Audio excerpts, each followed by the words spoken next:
Chicago skyline at dusk. Sound of sirens echo faintly in the background. City lights flicker like heartbeat. Imagine your closest friend, the one you'd trust with your life, turning against you. Not just betrayal, but being framed for a crime you didn't commit. How do you recover when your best friend becomes your worst enemy? How do you breathe again when the city you love becomes the place that breaks you? My name is Ethan Cole, born and raised in Chicago, Illinois. And this is the story of how my best friend, Alex Turner, destroyed my life just to save his own. Alex and I grew up on the south side of Chicago, two kids from ordinary families with big dreams. We went to Lane Tech College Prep, played basketball at the park on 79th Street, and spent summers downtown watching the boats on Lake Michigan. We both got jobs at a logistics company near O'Hare International Airport. It felt like we were finally making it. Two best friends building their lives together in the heart of Chicago. Everyone said, "You two are like brothers." And for a long time, I believed that was true. But Chicago has a way of showing you people's true faces, especially when money's involved. Alex started changing, showing up late, blaming me for his mistakes. I'd hear whispers in the break room, people saying I was slacking off.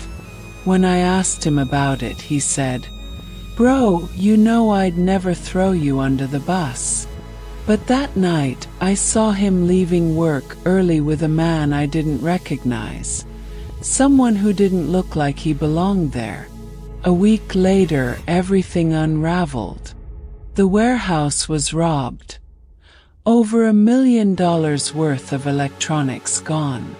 And when the police arrived, all evidence pointed directly to me.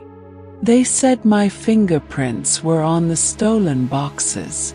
They said my company ID badge was used to access the warehouse gate at 2:14 a.m.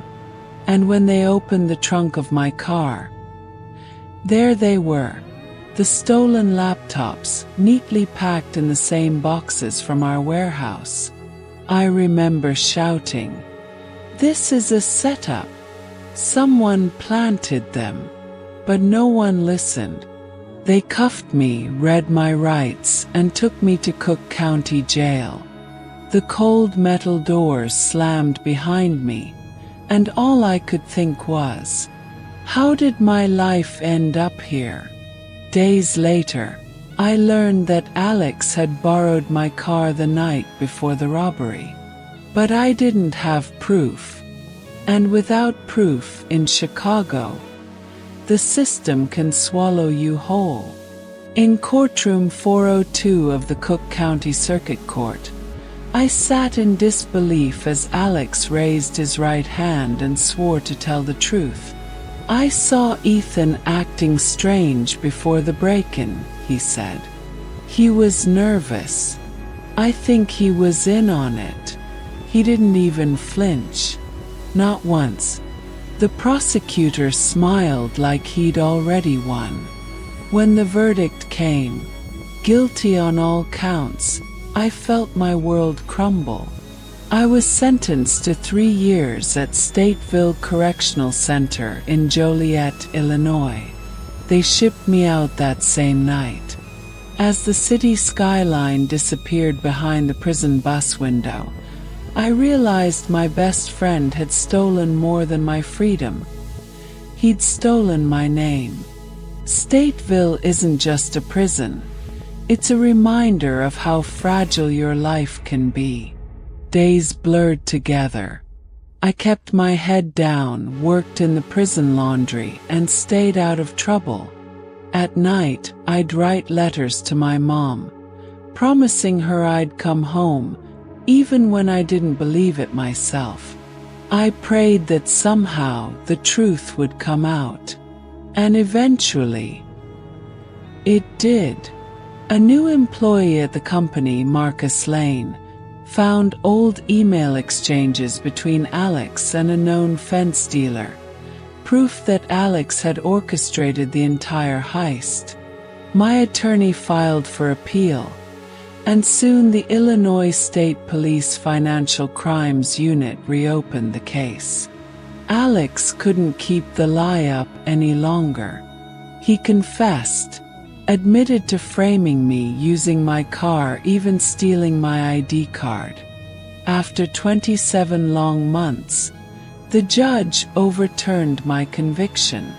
I was exonerated, and Alex was sentenced to 6 years in Menard Correctional Center.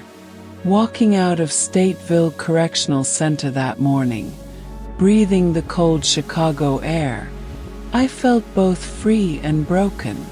Free from prison, but broken by betrayal. Chicago taught me 2 things. 1. Loyalty means nothing without honesty. 2. Not everyone who calls you brother has your back. I learned to forgive, but I'll never forget. Because sometimes, betrayal doesn't come from strangers. It comes from the people who know your deepest secrets and use them against you. If you're listening to this, remember, guard your heart, value your integrity, and never let anyone, not even a friend, define your worth. I lost 2 years of my life, but I found myself again. Chicago took 2 years from me, but it also taught me some lessons, and I want you to listen to them, not as cliches, but as hard-earned rules for life. Some of the lessons are, even the people closest to your heart can be the ones who cut the deepest. Real loyalty isn't what's spoken in friendship, it's what's proven when you're not around. Pain changes you, but it doesn't have to destroy you. Let it build your strength, not your bitterness. Forgiveness isn't weakness. It's the freedom to move forward without hate. Trust is sacred. Once broken, it should never be given lightly again. Sometimes betrayal reveals the truth about others, but also the strength hidden within you. Never ignore the quiet signs your spirit tries to warn you about. No matter how dark the storm, your truth will always find its light. After Stateville, I left Chicago for a while to heal. Rebuilding is slow and intentional work. Those lessons are born from pain, from Cook County to Stateville, from the courtroom to the waterfront. If you take one thing from my story, let it be this: trust is earned, not assumed. Guard your name. Guard your peace. This was My Friend Framed Me for a Crime. Untold Betrayal. If this moved you, subscribe, share, and tell us. What lesson hit you hardest? Leave a comment below.